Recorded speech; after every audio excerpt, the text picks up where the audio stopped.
आखिरी है, कौन सी सीट आप मांग रहे हो? देखिए, मैं मुंबई मैं और कई सीटें मांग रहा हूँ। मैं जो पवार साहब की सीट है, जहाँ पे अपना अनुशक्ति नगर, अगर उनके पास कोई तगड़ा उम्मीदवार नहीं है तो मेरे पास है, फहद करके है, जो उसी कंस्टिट्यूंसी में रहता है और बहुत क्वालिफाइड लड़का है और संघर्ष करने वाला है, सोशल वर्क बहुत ज्यादा है। मैंने कहा कि अगर वो सीट आप मुझे देते हैं तो मेरे में जोड़ लीजिए आप। एक वो चल रहा है, और नहीं देते हैं तो हलवाइए आप। बाकी मैं बाइकल्ला की मैं मांग रहा था, बाइकल्ला मुझे दे दीजिए, मेरा वहाँ बहुत अच्छा वो है, प्रभाव मेरा वहाँ पे है। वर्सोवा मुझे दे दीजिए आप। इन सीटों पर मैंने उनसे बात किया है, लेकिन अभी तक तुम्हारी मीटिंग ही नहीं, हम बात क्या करें, कुछ नहीं हुई है। अभी आप कहते हैं आपकी चर्चा हुई, पवार साहब ने कहा कि ये कांग्रेस के लोग हैं, बार बार दिल्ली भागे जाते हैं, कहाँ जाते हैं, वह आज रात तक हो जाएगा, कल सुबह हम आएंगे, आपको फाइनल जवाब दे देंगे। सर, अनुशक्ती नगरच्या चर्चेवरून असंही कळतंय की जर फहाद अहमदला ती जागा हवी असल्यास त्यांनी तुतारी हातात घ्यावी, तुम्हाला वाटतंय का? मुझे कोई एतराज नहीं। अगर पवार साहब जो बोलेंगे मान जाऊंगा मैं। पवार साहब को मैं इज्जत करता हूँ, रिस्पेक्ट करता हूँ।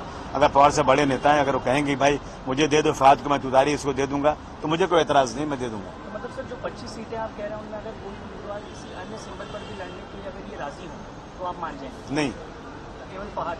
25 तो मैं अपने सिंबल पर लड़ाऊंगा। और उसके अलावा फहद को आप दे सकते? हाँ, फहद सोचता हूँ कि वो मेरी सीट नहीं है, वो सीट उनकी है, और उस सीट पे उनको कुछ माइनॉरिटी का लड़ाना है। माइनॉरिटी की सीटें वो कम एक ही और लड़ा रहे हैं, तो उनका ये दुख देख करके कि उनके पास माइनॉरिटी का उम्मीदवार नहीं है, तो मैं मेरा उम्मीदवार उनको दे सकता हूँ। क्या हम ये बात मान सकते हैं कि अगर पवार साहब वहाँ कहते हैं तो फहद राष्ट्रवादी शरद पवार गुट के हिस्सा बनेंगे? हाँ। यस, अगर पवार साहब कहेंगे तो मैं मान जाऊंगा।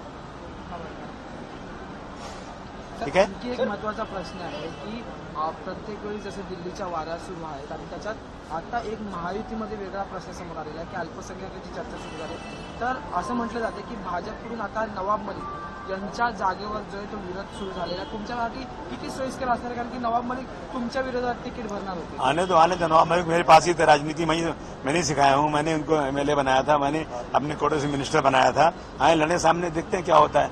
लेकिन माइनॉरिटी के लोग और इस देश में वो लोग जो डॉक्टर भीमराव अंबेडकर साहब के अनुयायी हैं, जो गांधी जी को मानते हैं, वो लोग कभी जिंदगी में बीजेपी को वोट नहीं देंगे, चाहे कितना चेहरा भी बदल कर आ जाओ, किसी का नाम भी लेकर आ जाओ, लेकिन माइनॉरिटी 1% भी वोट नहीं देगी बीजेपी को।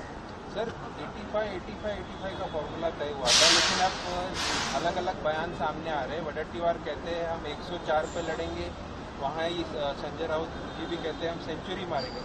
ऐसे में समाजवादी पार्टी और जो स्मॉलर पार्टी है जिसको जगह देनी चाहिए थी, आपका पेज तो वैसे का वैसे फंसा हुआ है। मेरा कोई पेज नहीं फंसा है। मैं कोई बेगिंग करने वाला नहीं हूँ, भीख मांगने वाला इंसान नहीं हूँ। मैं आजाद इंसान हूँ, आजाद पंछी हूँ। मैं कल तक अगर मेरी सीटों का नहीं हुआ तो मेरे पास उम्मीदवार तैयार है। मैं सब आदमी को रखा हूँ, एबी फॉर्म दूंगा, फटाफट ट्रेन से भेजूंगा, सबको दे दूंगा और 25-30 फॉर्म भरा दूंगा। क्या करूंगा? 25 के लिए आप तैयार हैं? 100%। और अगर 5 सीटें मिल जाती है जो अभी तक डिक्लेयर हुई है तो उसमें आप सम्मान के साथ बातें करते हैं। ज्यादा मोलभाव ये बनिए की दुकान नहीं है कि मोलभाव करने का है। ये मैं मारवाड़ी नहीं हूँ कि बनिए की तरह से अरे साहब 5 रुपये में दे दो, 3 रुपये में दे दो, ये सब नहीं करता मैं। 1 to 1 बात करो, खत्म करो। और सर, फहद की बात की जाए तो क्या राष्ट्रवादी में वो शामिल हो सकते हैं? नहीं, अगर पवार साहब कहेंगे ऐसी कोई बात तो मेरी नहीं हुई है। यदि पवार साहब, अब आप जी मुझे क्वेश्चन पूछ रहे हो तो मैं रिप्लाई कर रहा हूँ। अगर पवार साहब मुझे कहें कि भाई मेरे पास माइनॉरिटी का कोई उम्मीदवार नहीं है और मेरा कोटे में ये सीट आई हुई है, आप मुझे फहद को दे दीजिए, तो मैं दे दूंगा और अखिलेश जी को समझा दूंगा मैं। सर, आज जिशान सिद्दीकी इन्होंने पक्ष प्रवेश जो है तो अजित पवार की गुट में किया है और उसके बाद एबी फॉर्म भी लेके गए हैं, किससे देखते हैं?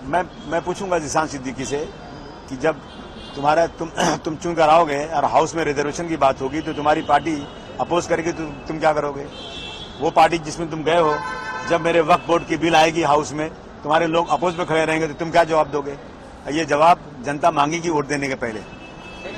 बयान दिया है नाना पटोले ने, उन्होंने समर्थन किया है जो राहुल गांधी ने किया था, बोला था कि आरक्षण खत्म होना चाहिए। उसी के समर्थन में आज फिर एक बार नाना पटोले ने बयान दिया है, तो सर उसे कैसे? नहीं, मैं समझता हूँ कि देखिए अभी भी जो कमजोर तबके हैं, जो समाज के दबे कुचले लोग हैं, जो व्यवस्था बनाई थी डॉक्टर भीमराव अम्बेडकर साहब ने, वो अभी तक पूरी नहीं हुई है, इसलिए वह रक्षा भी जारी रहना चाहिए।